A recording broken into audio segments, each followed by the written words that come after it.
Sahabat, berjumpa kembali dengan saya, Romo Paulus Warisantoso Okarem, dalam pendalaman iman Katolik atau PIKAT.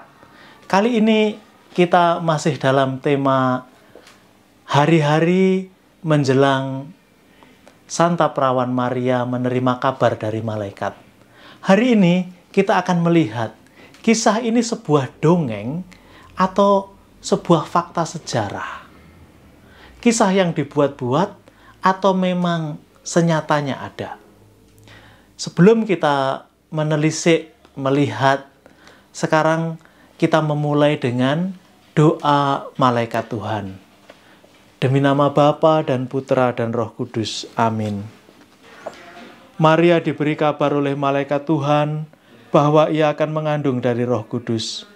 Salam Maria, penuh rahmat, Tuhan sertamu, terpujilah engkau di antara wanita, dan terpujilah buah tubuhmu Yesus. Santa Maria Bunda Allah, doakanlah kami yang berdosa ini, sekarang dan waktu kami mati. Amin. Aku ini hamba Tuhan, terjadilah padaku menurut perkataanmu.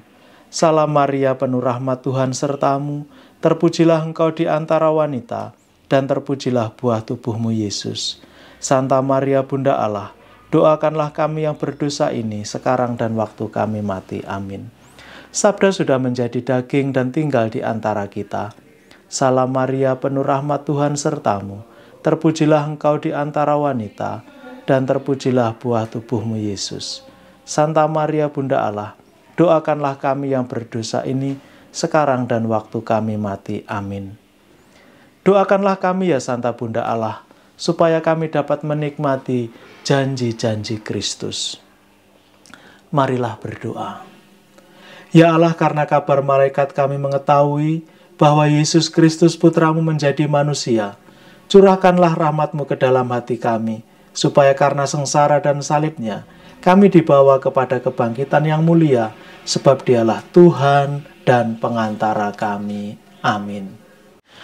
Sahabat, kemarin kita sudah melihat data kitab suci mengenai keberadaan kota Nazaret, lalu Bunda Maria, dari data yang tertulis. Jadi dari data yang bisa kita peroleh. Nah, hari ini saya mengajak Anda berselancar lebih jauh. Jadi, seperti kata saya dalam pengantar tadi, bahwa kabar malaikat ini sebuah dongeng atau fakta sejarah. Dari kitab suci kita melihat itu. Bagaimana Maria menerima kabar yang hadir, lalu percakapannya pun begitu detail. Nah, bagaimana kira-kira kisahnya? Saya hari ini mengajak Anda untuk melihat cerita yang ditulis oleh belum Santa ya, sejauh saya tahu masih Beata. Beata Anne Catherine Emmerich dari bukunya ini. Jadi suster ini atau Beata Anne Emmerich, Catherine Emmerich ini, dia mendapat penglihatan atau vision. Dia dikaruniai penglihatan. Ada banyak sekali, terutama mengenai kehidupan Yesus. Nah, dibukukan menjadi beberapa bagian. Jadi ada yang khusus tentang Maria Magdalena, dan ini khusus tentang Bunda Maria. Jadi cukup tebal, jadi hidup Bunda Maria berdasarkan penglihatan Anne Emmerich ini. Nah, dari sini saya bagikan sedikit. Jadi ini harus kita pahami jelas ya, bahwa cerita ini didasarkan kepada penglihatan yang dialami oleh Anne Catherine Emmerich. Jadi Beata, sekarang dia sudah jadi Beata. Nah, hari itu adalah 25 Maret. Dia mendapat penglihatan itu 25 Maret malam. Malam hari tahun 1821. Jadi Suster Emmerich dia menulis ya bahwa hari itu dia dibawa ke rumahnya Ana. Jadi di mana waktu itu Ana sudah seorang janda. Dan di rumah itu ada 4 perempuan. Jadi Ana, lalu Maria putrinya, dan ada 2 gadis seusia Maria juga. Nah, lalu ada orang lain yang juga bekerja melayani mereka. Hari itu mereka sepanjang hari, boleh dikatakan ya nggak sepanjang hari, tapi mereka seperti piknik begitu. Piknik, jalan-jalan, menikmati hari. Lalu kemudian sore hari mereka pulang. Lalu Ana kemudian sibuk dengan urusan rumah tangga, ya mengatur rumah, menyiapkan banyak hal. Lalu 2 gadis itu juga masuk ke kamarnya dan Bunda Maria masuk ke kamarnya. Nah, di kamar Bunda Maria ini, kamarnya sederhana tapi cukup tertata. Selain tempat tidur, ada meja kecil yang ditaruh di tengah. Jadi, lalu di samping meja itu ada tempat untuk berlutut. Bunda Maria suka berlutut di situ, berdoa, punggungnya menghadap ke tempat tidur dan wajahnya dia menatap ke pintu. Nah, hari itu sepulang mereka jalan-jalan begitu, Bunda Maria melakukan hal yang sama lagi. Jadi dia masuk ke kamarnya, lalu dia menata meja kecil untuk berdoa, lalu mengatur tempat berlutut. Dan dia berlutut dan mulai berdoa. Jadi wajahnya tertutup dengan kerudung. Jadi dari luar mereka masih pakai kerudung ya itu. Lalu kerudungnya masih ada. Jadi itu masih menutupi sampai dengan lengan tangannya. Nah, Bunda Maria berdoa begitu dalam. Kalau bahasa sekarang itu ekstase. Nah, tiba-tiba cahaya kamar itu begitu terang. Terang sekali, melebihi dari ya lampu minyak yang ada. Jadi selama berdoa Bunda Maria menyalakan lampu minyak, tapi cahaya ini menjadi terang, seolah-olah itu atap kamarnya terbuka dan surgalah yang terbuka. Pada saat itu Anna Emmerich bercerita dia tidak mampu melihat banyak hal karena begitu terang, tapi dia seperti melihat malaikat. Dan ketika dia mendongak ke atas begitu melihat, yang terlihat adalah seperti gambaran Allah Tritunggal dalam bentuk triangle. Jadi kan Allah Bapa, Allah Putra, dan Allah Roh Kudus.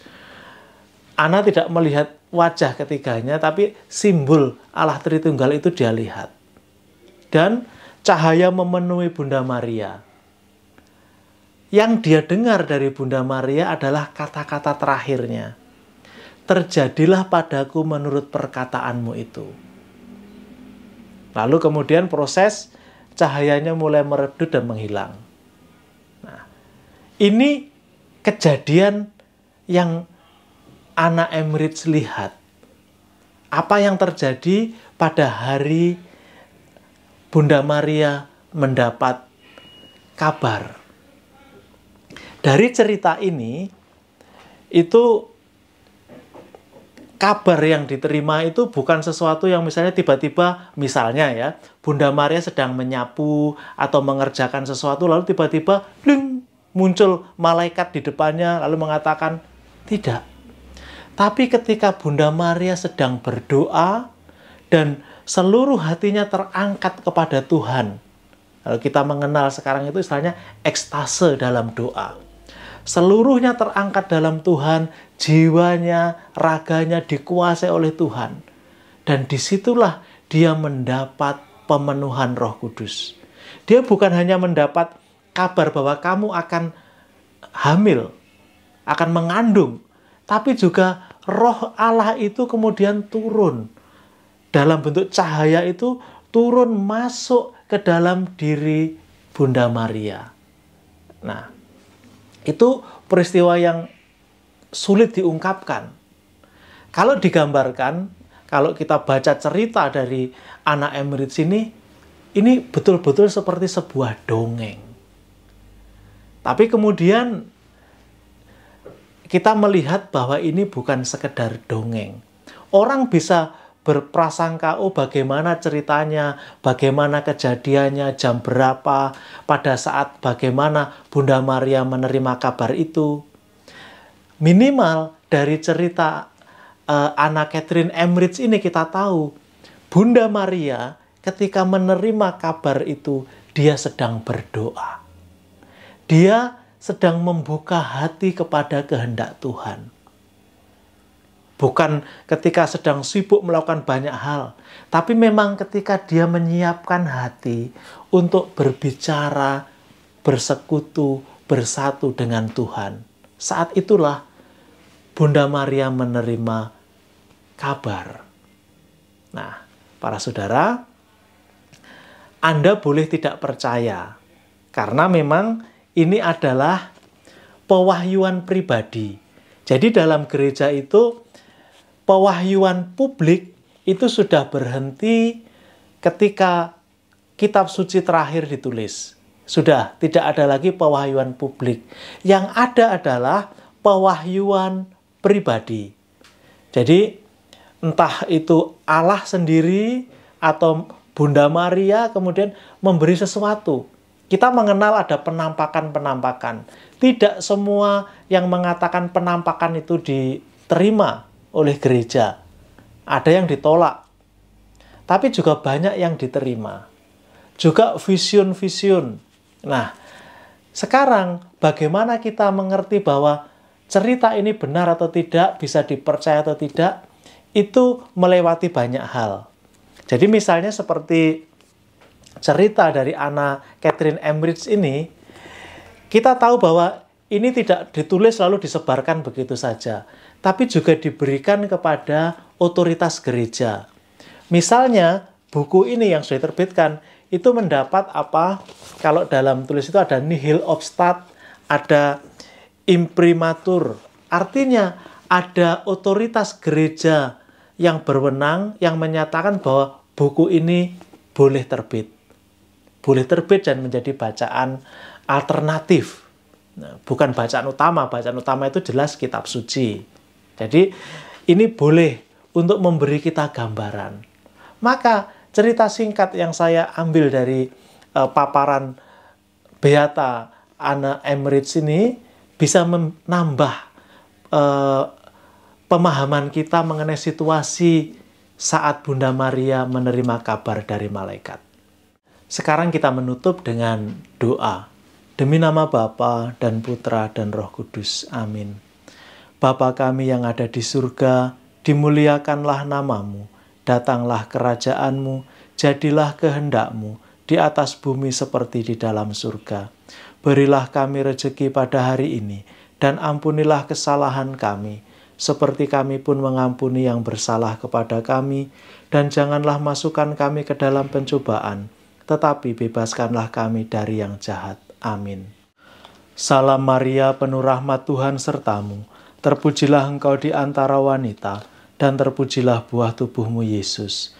Santa Maria Bunda Allah, doakanlah kami yang berdosa ini, sekarang dan waktu kami mati. Amin. Salam Yosef, pria yang tulus, mempelai murni Maria, ayah Mesias keturunan Daud. Terpujilah engkau di antara pria dan terpujilah Yesus Putra Allah yang dipercayakan kepadamu. Santo Yosef, pelindung gereja semesta, lindungilah keluarga-keluarga kami dalam damai dan rahmat ilahi, dan dampingilah kami pada waktu kami mati. Amin. Kemuliaan kepada Bapa dan Putra dan Roh Kudus, seperti pada permulaan, sekarang, selalu, dan sepanjang segala abad. Amin. Terpujilah nama Tuhan Yesus, Bunda Maria, serta Santo Yosef, sekarang dan selama-lamanya. Tuhan sertamu dan sertamu juga. Semoga saudari dan saudara sekalian diberkati Allah yang Maha Kuasa, Bapa dan Putra dan Roh Kudus. Amin. Dengan berkat ini, pelajaran kita sore hari ini sudah selesai. Terima kasih sudah setia bergabung bersama untuk belajar bersama. Semoga Anda senantiasa sehat dan terlindung dari segala bahaya.